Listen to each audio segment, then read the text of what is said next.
My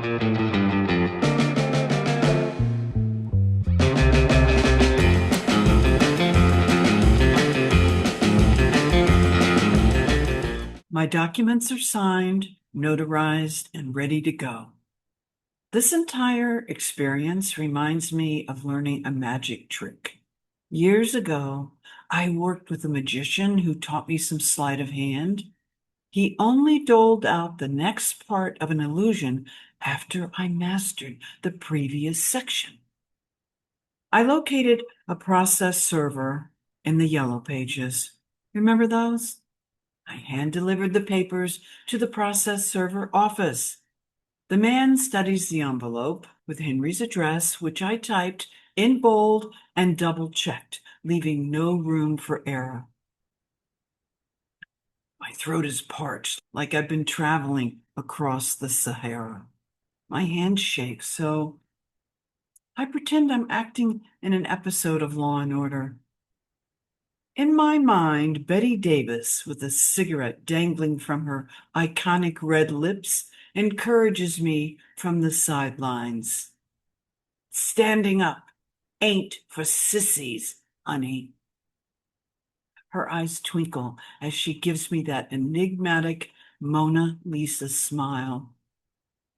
About a week after I delivered the paperwork to the server company, the phone rings. Ah, it's Henry. The moment he speaks, I tense up. My stomach hurts. I survived because I was tougher than anyone else. Now, detach. Don't hook in to Henry's BS. Henry's all business. I received the summons a day late, by the way, but I'll honor the edict. Edict? Is he trying to impress me with his legal prowess? My attorney will be in touch. He hangs up. I would not have married if the man didn't have money or couldn't support me. That is the death of any marriage. Men don't like it. Oh, they think beforehand it doesn't matter. That is garbage. 2 days later, Henry's lawyer calls. She's pleasant. She starts gushing. Gosh, I'm not sure why you two got divorced. Your ex is so complimentary about what a wonderful person you are. Please. Classic Henry. He sweet-talked her with his pseudo-Southern charm. He puts on that faux Southern accent like a shapeshifter when he wants something. He's not even from the South. His family is from New England. I want to laugh in her face. I always played Southerners, and I'm from New England. Well, you're not helping, Betty. Look, you want your money? Keep your mouth shut. Trust me, I've had 4 husbands. 4. Got it. The lawyer and I go back and forth over a few phone calls. I mention a sum. The lawyer says, "Oh, that's too much. He doesn't have that." She suggests a smaller amount. I mention he needs to pay interest on the money owed to me. She says, "Well, that's ridiculous. That doesn't exist." I believe in marriage. Anything that was mine was always anybody else's. That was my greatest mistake in the world because they took most of it. Take the deal. It's not about the money. It's about standing up for yourself. So we agreed on a lump sum, cash. Yeah, I'm embarrassed to tell you the amount because it is so small. Oh, $10,000. I realize this is a pittance. I'm owed much more, but Like Betty says, it's not about the money, it's the principle. She's right. I want all this nonsense behind me.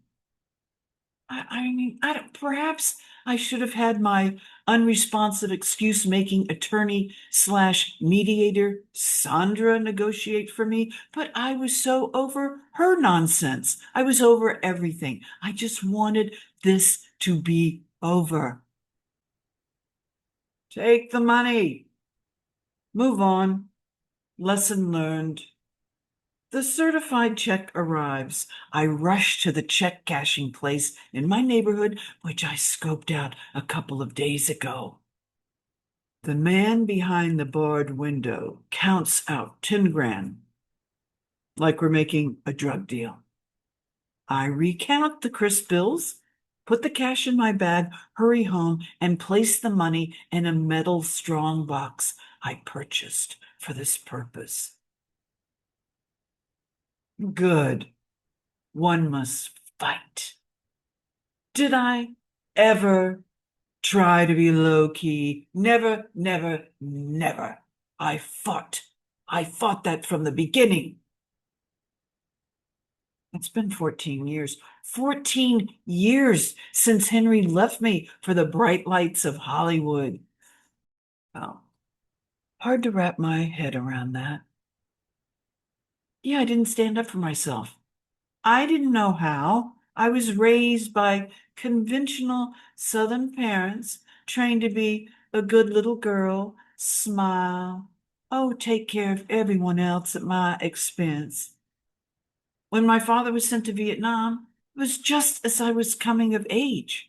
I was supposed to be a freshman in college, but mom drank herself into oblivion, burned her hands up making beef fondue, spent 6 weeks in the hospital. I became the surrogate parent to my 3 younger siblings. I was unequipped, but I did the best I could. Then I rebelled, became a hippie, dated a rock and roll musician, smoked pot, dropped acid, flunked out of school. When Dad came home from Vietnam, everything had changed. His little Leave It to Beaver family was now the Brady Bunch on acid. He was so full of rage. He drank tumbler glasses of gin, beat up my brother, sat fuming in the den watching All in the Family. I walked on eggshells, waiting for the next explosion. I dreamed of moving to New York to be an actress, but it felt impossible, like Oz without ruby slippers. So I did what people do in the South. I got married. I know, I know. It made no sense, but at least I'd be out from under the thumb of my authoritarian father and the insanity of my alcoholic family. I knew immediately I'd made a huge mistake. My husband was jealous and controlling. Somehow, I convinced him to allow me to go to New York City for 6 months. Yeah, allow. Oh, it was the 70s. I promised if I didn't make it in 6 months, I'd come home. Don't ask. First, I escaped my authoritarian father. Now I escaped my controlling husband. When I refused to return to South Carolina, Henry came up to get me, to bring me back. But I refused, so he moved here.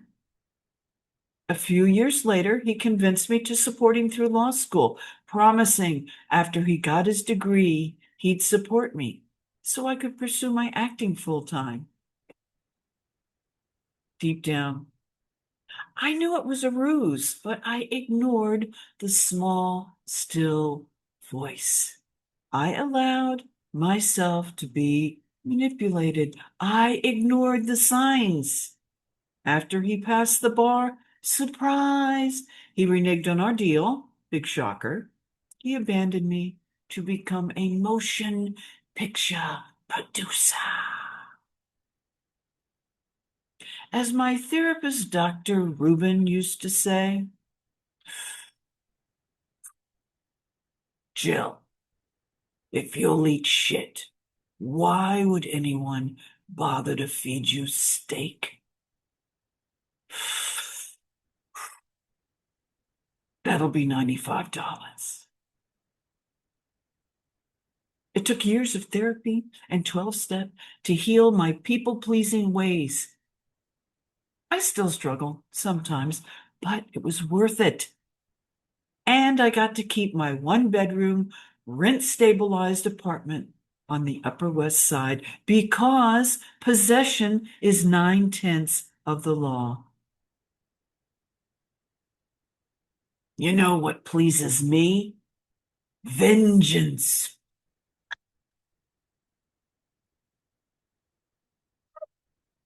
I recount the $10,000, lock the metal cash box, stash it behind some books in a cabinet, and place the key on my key ring. I did it. I stood up for myself. I self-represented and won. Oh, yeah. I start to dance, woo, and sing. You ain't nothing but a hound dog, crying all the time. You ain't nothing but a hound dog, crying all the time. This takes me way back to my bedroom in Fort Polk, Louisiana. I'm 6 years old. My parents bought me all the 45s I requested. These are my prized possessions. I remember pulling out one of my favorite 45s from the blue and white case, placing it on my record player, and turning up the volume. The sound reverberated around my room and enveloped me. I raised my arms above my head, spun around, transfixed in ecstasy, like a member of a religious cult dancing with poisonous snakes. I shook my 6-year-old hips, flipped my hair, played my imaginary guitar. You ain't never caught a rabbit, you ain't no friend of mine. Yes, I watched Elvis on the Ed Sullivan Show. You ain't never caught a rabbit, you ain't no friend of mine. Bum, bum, bum, bum, bum, bum, bum, bum. He was a marvel, a force of nature. And all these years later, I reconnect with that little girl, so full of energy and life, once buried under a pile of unresolved issues, trauma, and codependency. I have no control over my future, but I'm open to what the universe offers. I'm grateful, free, alive, and $10,000 richer. Like Betty says, you know what I'm going to have on my gravestone? She did it the hard way.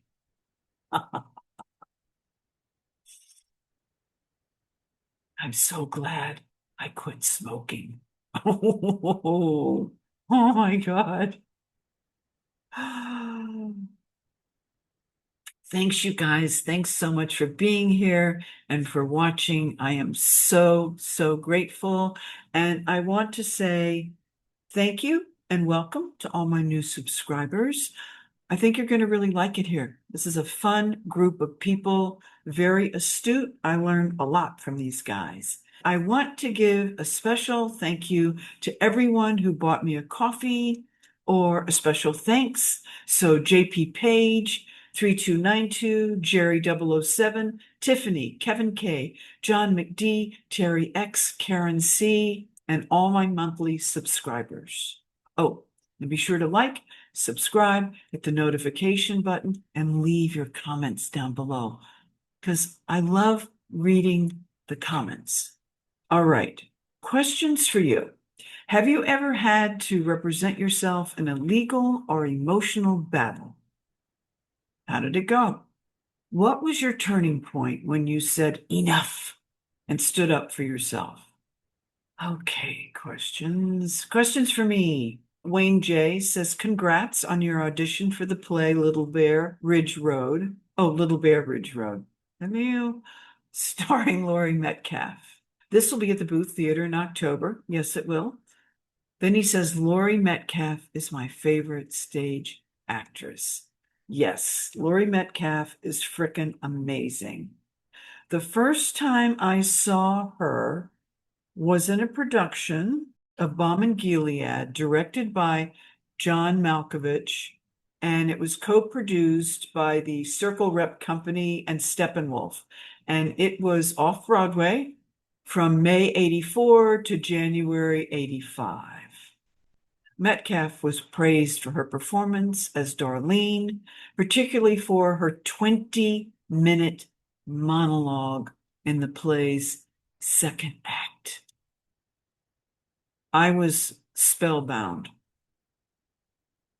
I just remember her sitting on a stool and just saying that monologue, and I was dumbfounded. The reason why I was there was because I had an audition to replace Lori. I guess she was leaving, so I was given 2 tickets to watch the play. I was getting my tickets at the box office, and I felt this powerful energy coming at me. And I turned, and it was John Malkovich, and he was just staring at me. And I figure it was because he recognized me because he had probably selected me to audition from my picture and resume. So yeah, it was pretty great. Wayne goes on to say, I rarely miss anything she's in. I'm sure your agent submitted you. Yeah, my manager did.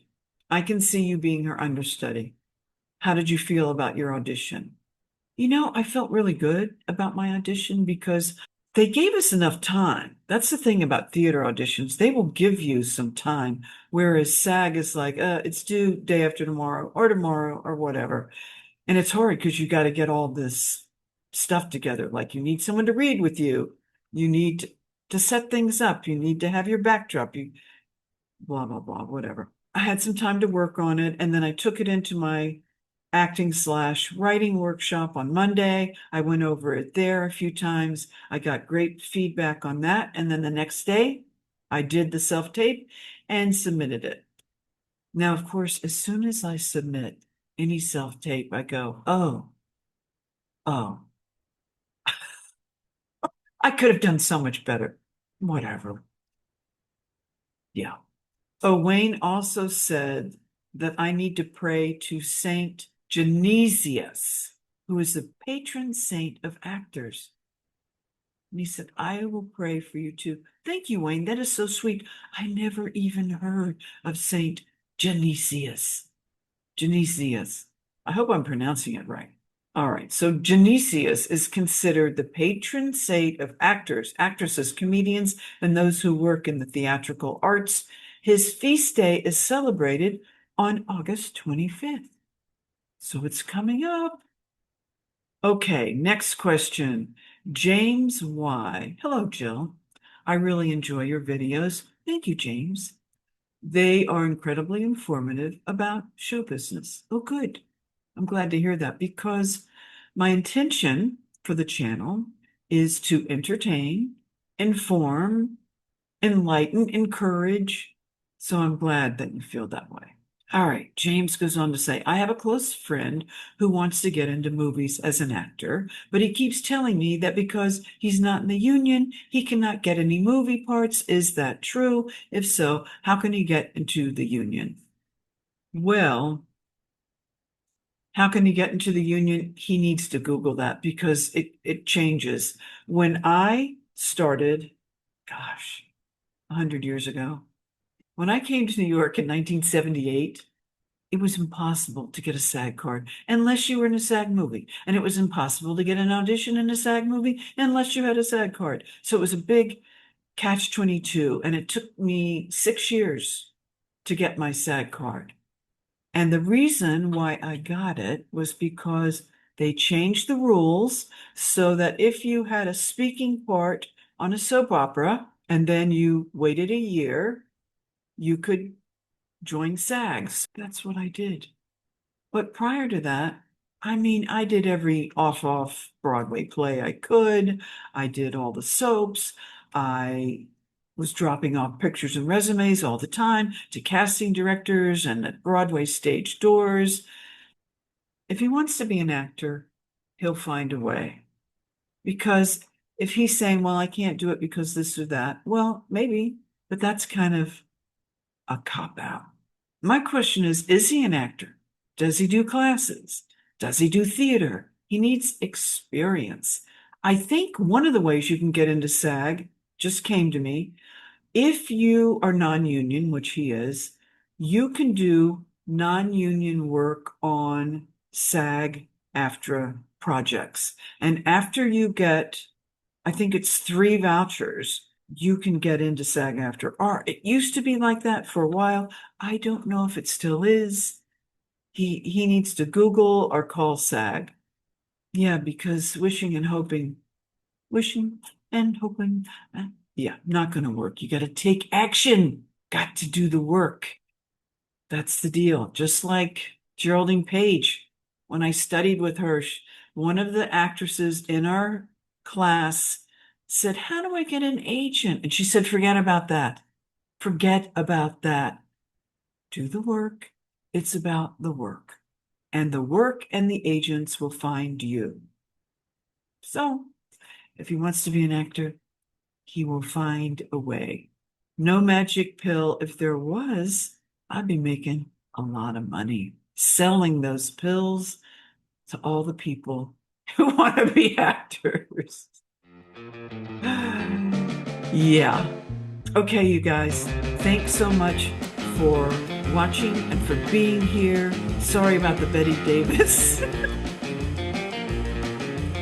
Yeah, I'm not so great at Bette Davis, but I wanted to do just her essence, just so you have some kind of whatever. But anyway, you guys, I love you. Mwah! Stay cool. We're under another heat advisory here in New York City. Love you guys, and I will see you next week. Take care. Ciao.